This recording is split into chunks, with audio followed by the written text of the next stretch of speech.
আজ আলোচনা করব সিটিজেনশিপ অ্যামেন্ডমেন্ট অ্যাক্ট 2019, যেটা ভারতে জারি হয়েছে আইনটা।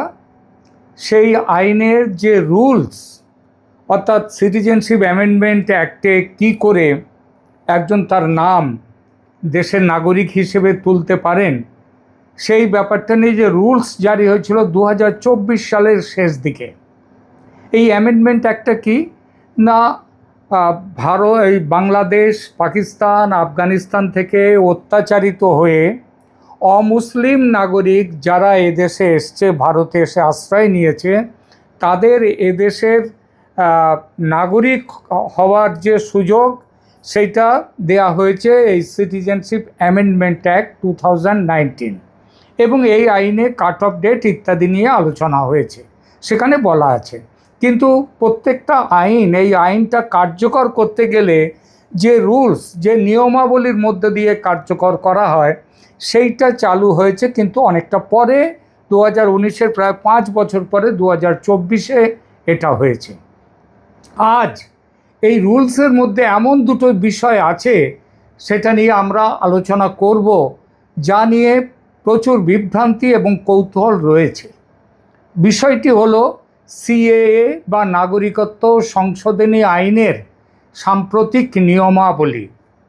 এর মধ্যে দুটি বিষয়: প্রথমত, কেন আবেদনকারীদের আগের দেশের পাসপোর্ট জমা দিতে বলা হয়েছে সাম্প্রতিক নির্দেশে, এবং দ্বিতীয়ত, ধর্মীয় পরিচয় প্রমাণের ক্ষেত্রে স্থানীয় পুরোহিত, মানে যারা ভারতে এসে যে অঞ্চলে যারা থাকেন সেখানকার পুরোহিত বা ধর্মীয় প্রতিষ্ঠানের একটা শংসাপত্র, তাদের একটা সার্টিফিকেটটা কোন মর্মে যে ইনি মুসলিম নন সেটা নয়, সেখানে বলা আছে ইনি অমুসলিম, অর্থাৎ হিন্দু, বৌদ্ধ, জৈন, খ্রিস্টান এগুলো হতে পারেন, সেই বিষয়ে একটি সার্টিফিকেট দিতে বলা হয়েছে। মানে যদি কোনো খ্রিস্টান আসেন, তাহলে তাকে সার্টিফিকেট দিতে হবে। কাদের? তাকে দিতে হবে যে সেখানকার ধর্মীয় প্রতিষ্ঠান, পুরোহিত মানে চার্চের কিংবা খ্রিস্টানদের খ্রিস্টীয় ধর্মীয় প্রতিষ্ঠান। ঠিক তেমনিভাবে বৌদ্ধদের ক্ষেত্রে আছে, পার্সিদের ক্ষেত্রে আছে, জৈনদের ক্ষেত্রে আছে। আর হিন্দুদের ক্ষেত্রে তো বুঝতেই পারছেন, পুরোহিত বা বিভিন্ন ধর্মীয় প্রতিষ্ঠান যারা আছে তাদের কাছ থেকে সার্টিফিকেটটা নিতে হবে। এই দুটো বিষয় কেন নতুন করে চালু করা হলো, সেইটা নিয়েই এখনকার এই প্রতিবেদন। তাহলে প্রথম পর্বে আমরা আসি পাসপোর্ট সারেন্ডার। মানে কেউ যদি ধরুন বাংলাদেশ থেকে ভারতে এসছেন, তার বাংলাদেশের একটা পাসপোর্ট আছে, সেই পাসপোর্টটা সেটা তো আসবার সময় তিনি নিয়ে চলে এসছেন, সেই পাসপোর্টটা তিনি সারেন্ডার করেননি, তিনি দেননি, ভারতেও দেওয়ার এতদিন কোনো প্রশ্ন ছিল না।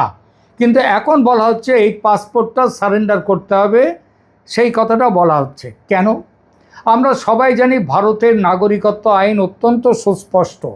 আমাদের সংবিধানে দ্বৈত নাগরিকত্ব বা ডুয়াল সিটিজেনশিপের কোনো জায়গা নেই। ভারত কেবল একক নাগরিকত্ব বা সিঙ্গেল সিটিজেনশিপ, সেই নীতিতে বিশ্বাসী। এতদিন দেখা গেছে, কিন্তু বাস্তবে কি হয়েছে, দেশের কাছে, ভারতের সরকারের কাছে এমন বহু অভিযোগ এসছে এবং এটা দেখা গেছে অনেকে ভারতের নাগরিকত্ব পাওয়ার পরেও গোপনে আগের দেশের পাসপোর্ট তারা ব্যবহার করছেন। অর্থাৎ ভারতের পাসপোর্ট নিয়ে তারা হয়তো বাংলাদেশে গেলেন, এইবার বাংলাদেশ থেকে আবার বাংলাদেশের পাসপোর্ট ব্যবহার করে তারা চলে গেলেন অন্য কোনো দেশে। এইবার সেখানে যাওয়ার পরে তার পরিচয় কিন্তু সে দেশে হলো যে তিনি বাংলাদেশের পাসপোর্টধারী, অথচ তার কাছে আবার ইন্ডিয়ান পাসপোর্ট আছে। অনেকে নানা রকম অপরাধ করে ভারতে অপরাধ করেছে, ভারতীয় পাসপোর্ট হয়তো ব্লক করা হয়েছে, কিন্তু তারা কোনোভাবে বাংলাদেশের পাসপোর্ট ব্যবহার করে বাংলাদেশে গেলেন এবং সেখান থেকে আবার বিদেশে চলে গেলেন। মানে একটা অপরাধ প্রবৃত্তির একটা ব্যাপার সেখানে থাকে। আপনি হয়তো শুনে থাকবেন বা অনেকেই অভিযোগ করেন যে এমন অনেক ব্যক্তি বাংলাদেশ থেকে এখানে ভারতে এসছেন, যারা ভারতীয় নাগরিকত্ব পাওয়ার পরেও বাংলাদেশের নাগরিকত্ব বা পাসপোর্ট দুটোই রেখে দিয়েছেন। এর ফলে তারা একদিকে ভারতের নাগরিক হিসেবে সরকারি সুযোগ সুবিধা নিচ্ছেন, আবার অন্যদিকে বাংলাদেশের পাসপোর্ট ব্যবহার করে ব্যবসা বাণিজ্য বা যাতায়াত করছেন। এটি কেবল আইনত ভুল নয়, এটি ভারতের সার্বভৌমত্বের ক্ষেত্রেও একটি বড় প্রশ্নচিহ্ন। সব থেকে বড় যে ব্যাপারটা, একটা অপরাধ প্রবৃত্তি বা অপরাধিক কাজকর্ম করবার একটা সুযোগ কিন্তু এইভাবে দ্বৈত নাগরিকত্ব বা দুটো পাসপোর্ট রেখে দেওয়ার ফলে হওয়ার সম্ভাবনা তৈরি হয়েছে এবং হচ্ছেও। সরকার যে নতুন নিয়মটি এনেছে, অর্থাৎ পাসপোর্ট সারেন্ডার করা বাধ্যতামূলক, তার মূল কারণ হলো আইনি স্বচ্ছতা। আবেদনকারী যখন ভারতের নাগরিকত্ব পাচ্ছেন তখন তাকে প্রমাণ করতে হচ্ছে যে তিনি আগের দেশের সাথে আইনি সম্পর্ক ছিন্ন করছেন।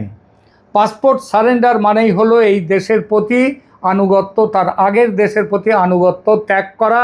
এখন থেকে তার পরিচয়, তার আনুগত্য সব কিছু হলো তিনি ভারতীয়, ভারতের প্রতি তার আনুগত্য। এছাড়া দ্বিতীয় কারণ হচ্ছে ফাঁক ফোকর বন্ধ করা।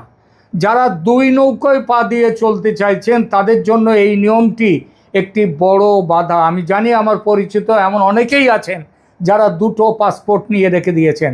তারা ভারতে আসছেন, ভারতের পাসপোর্ট ব্যবহার করে এখানে চলে আসছেন, আবার দেখা যাচ্ছে তারা বাংলাদেশে চলে যাচ্ছেন, বাংলাদেশে গিয়ে আবার তারা সেখান থেকে অন্য দেশে যাচ্ছেন বাংলাদেশের পাসপোর্ট ব্যবহার করে।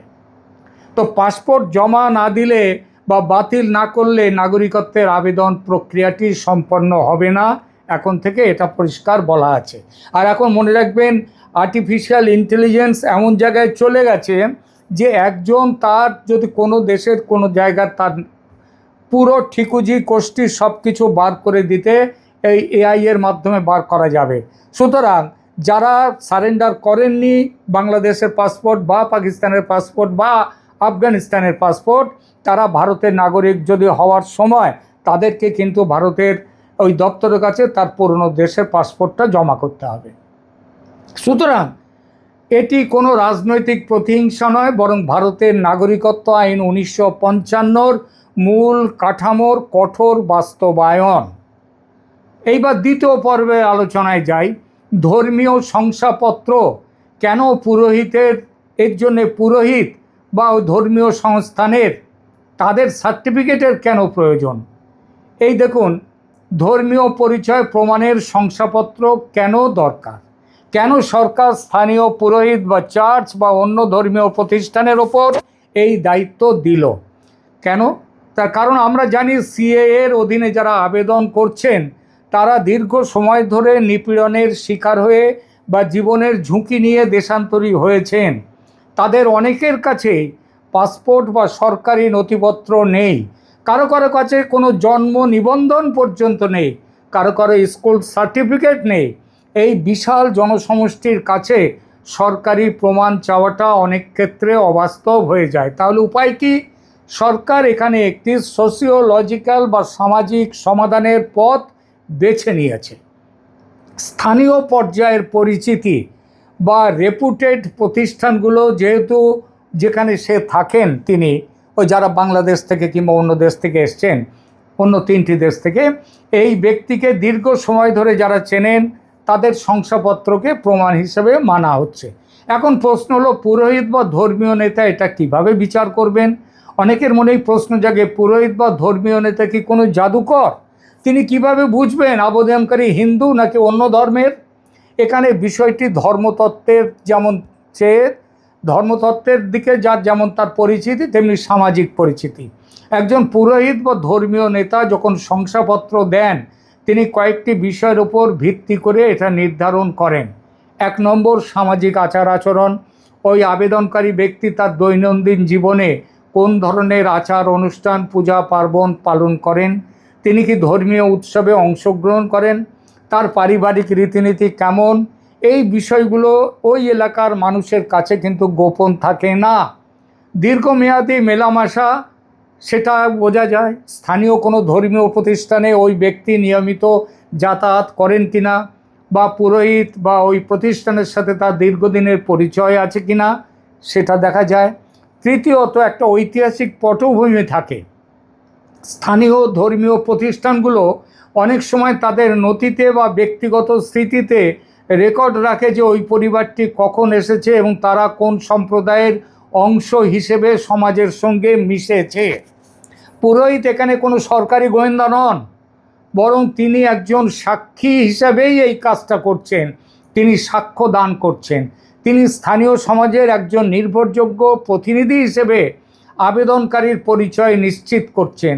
অর্থাৎ এটি একটি প্রথাগত পদ্ধতির আধুনিক আইনি বৈধতা প্রদান করে মাত্র। কিন্তু এখানেও একটা সংশয় এসেছে। সংশয়টা হচ্ছে এই যে, অন্তত আমি বাংলাদেশের কথা বলি, এটা তো অন্য দেশেও আছে, পাকিস্তানে আছে অতি অল্প পরিমাণে, আফগানিস্তানে সেখানে আরও অল্প পরিমাণে আছে, কিন্তু বাংলাদেশের ক্ষেত্রে এই সম্ভাবনাটা ভীষণ বেশি। ওখানকার বহু মুসলমান যারা অনুপ্রবেশ করে এই দেশে এসছেন, অর্থাৎ যাদের এই দেশের নাগরিক হওয়ার যোগ্যতা নেই, এমন অনুপ্রবেশকারীর সংখ্যা ভারত সরকারের পুরনো হিসেব অনুযায়ী কমপক্ষে 2 কোটি থেকে 2.5 কোটি। যারা ভারতের বিভিন্ন অংশে আছেন, আমাকে যেমন বিভিন্ন কাজের জন্যে মুম্বাই, নয়ডা, দিল্লি, ব্যাঙ্গালোর, ভারতের বহু জায়গায় আমাকে মোটামুটি নিয়মিত যেতে হয়। আমি জানি সেখানে বাড়িতে যারা কাজ করেন তাদের একটা হাউসমেট যাদেরকে বলা হয়, এই হাউসমেটদের একটা বড় অংশই হচ্ছে তারা কিন্তু জাতে মুসলিম, ধর্মে মুসলিম তারা, কিন্তু তারা তাদের মুসলিম নামটা বাদ দিয়ে হিন্দু বাড়িতে কাজ করতে এসছে হিন্দু নাম নিয়ে। এই যে কিছুদিন আগে যখন এসআইআর হচ্ছিল, এসআইআর প্রক্রিয়া যখন এখানে হচ্ছিল পশ্চিমবঙ্গে, তখন দেখা যাচ্ছিল যে অনেকের বাড়িতে কাজের লোক নেই। বিশেষত সল্টলেক, নিউ টাউনে সল্টলেকে অনেক বস্তি খালি হয়ে যাওয়ার মতো হয়েছিল। তারা তাদের ওই ঝুপড়ির দরজায় তালা লাগিয়ে চলে গিয়েছিলেন। এরা কিন্তু সবাই হচ্ছেন, কারোর নাম সাফিনা, কারোর নাম আমিনা, কারোর নাম ওই ধরনের মুসলিম নাম, এবং তারা মুসলমান, কিন্তু তারা হয়তো মানুষের হিন্দুর বাড়িতে কাজ করছে রেনু নামে, হয়তো ইন্দিরা নামে, কিংবা এই ধরনের বিভিন্ন নামে। তো এদের একটা সংখ্যাটা কিন্তু প্রচুর। তেমনি বাংলাদেশে এখন মুসলিম নামের শেষে একটু হিন্দু নাম, যেটাকে যেমন আপনি অনেকেই, যেমন আমি একজন বিখ্যাত মানুষের রিজওয়ানা হোসেন, তার নামের শেষে আবার আছে বন্যা, এই রকম। কিন্তু বহু মানুষের তাদের নামের সাথে ইসলামী বা আরবি নামের শেষে একটি হিন্দু নাম বা সংস্কৃত নাম বা বাংলা নাম তার সাথে যুক্ত আছে, সেটাতেই তাদের পরিচয়। আমি সল্টলেকে আমার বাড়িতে কাজ করতে এসছে, এবং অনেকেই তাদের সাথে আলাপ আলোচনার মধ্যে গিয়ে তারা বলছে যে, আমি হয়তো বললাম ক্যাশ দিতে পারবো না, তোমাদের টাকা দিচ্ছি, তোমাদের অ্যাকাউন্টে জমা দিচ্ছি, নইলে আমার কাছে টাকা নেই এখন, পরে আসবে। তখন তারা বলে ঠিক আছে, আপনি আমাদেরকে এতে পাঠিয়ে দিন, আমার অ্যাকাউন্টে পাঠিয়ে দিন গুগল পে করে। এবার গুগল পে, হয়তো তার নাম বলল অরুণ, এবার অরুণ নামের পরে যখন গুগল পেতে তার নম্বর দেখলাম, সেখানে লেখা রয়েছে মোহাম্মদ অমুক হোসেন। আমি বললাম এটা কি? এবং কথাবার্তায় জানা গেল তাদের একটা বড় অংশই হচ্ছে রোহিঙ্গা, বাংলাদেশের মানুষ ইত্যাদি, এবং তারা এখানে রাজনৈতিক আশ্রয় নিয়ে এখানে রয়েছে। তো তারা রাজনৈতিক আশ্রয় নিয়ে তারা আবার একটা পুরোহিতকে ধরে সার্টিফিকেটও নিতে পারেন। তো এই যে সার্টিফিকেটগুলো, এইগুলো সেই জন্যেই পুরোহিতের ওপরে দায়িত্ব, একটা বড় দায়িত্ব আসছে তাদেরকে বলবার, যে ধর্মীয় প্রতিষ্ঠান তারা বলবে কোন ধর্মাচরণ করেন। কিন্তু এখানেও একটা সমস্যা আছে। ধরুন যে আমি মুসলিম পুরুষ, আপনারা জানেন তাদের সুন্নত হয়, সুন্নত হওয়ার পরে, যেমন আমি বাংলাদেশের লিবারেশন ওয়ারের ওপরে আমি অনেক ছবি, অনেক কাহিনীর কথা জানি, যেখানে ওই পাকিস্তানি খান সেনা, যাদেরকে বলা হতো পাকিস্তানি সেনা, তারা করতো কি, বাস থামিয়ে পুরুষদেরকে চেক করতো কার সুন্নত হয়েছে কার হয়নি, লুঙ্গি তুলে কিংবা কাপড় খুলে তাদেরকে চেক করে যদি দেখা যেত এটা মুসলমান নয়, তাদের অনেককে নিয়ে গিয়ে খুন করা হয়েছে, হত্যা করা হয়েছে। এটা নিয়ে বহু নাটক, বহু সিনেমা, বহু উপন্যাস, গল্প আছে। তো এখানে মুসলিমদেরকে হয়তো দেখা গেল, সেই এখনও প্রবলেমটা আসে কোথায় জানেন, সেই লালন ফকিরের গানের মতো। লালন ফকির বলেছিলেন, সুন্নত দিলে হয় মুসলমান, নারী জাতির কি হয় বিধান, বামন চিনি পৈতার প্রমাণ, বামনি চিনি কিসে। তা আমি পুরুষদেরকে না সুন্নত হয়েছে কি না সেইটা দেখে বোঝা গেল এই মুসলিম না অমুসলিম। নারীদের ক্ষেত্রে কি হবে? নারীদের তো বোঝা যাবে না। তখন সেই সমস্ত ক্ষেত্রেও এই ব্যাপারগুলো আসে, যে তখন ওই যে তিনি কোন জায়গায় যাচ্ছেন, কোন ধর্মের সাথে মিশছেন, তার আচার আচরণ কি দেখলে কিন্তু বোঝা যায়, সামাজিক পরিচয়। তো এই সবগুলোই করা হচ্ছে সিটিজেনশিপ অ্যামেন্ডমেন্ট অ্যাক্টে, যাতে এই মুসলিম সম্প্রদায়ের যারা অনুপ্রবেশকারী হিসেবে এই দেশে এসছে বাংলাদেশ থেকে, তারা যাতে এদেশের নাগরিকত্ব না পান, তার জন্যেই এই পুরোহিতের বা ধর্মীয় প্রতিষ্ঠানের সার্টিফিকেটের দরকার।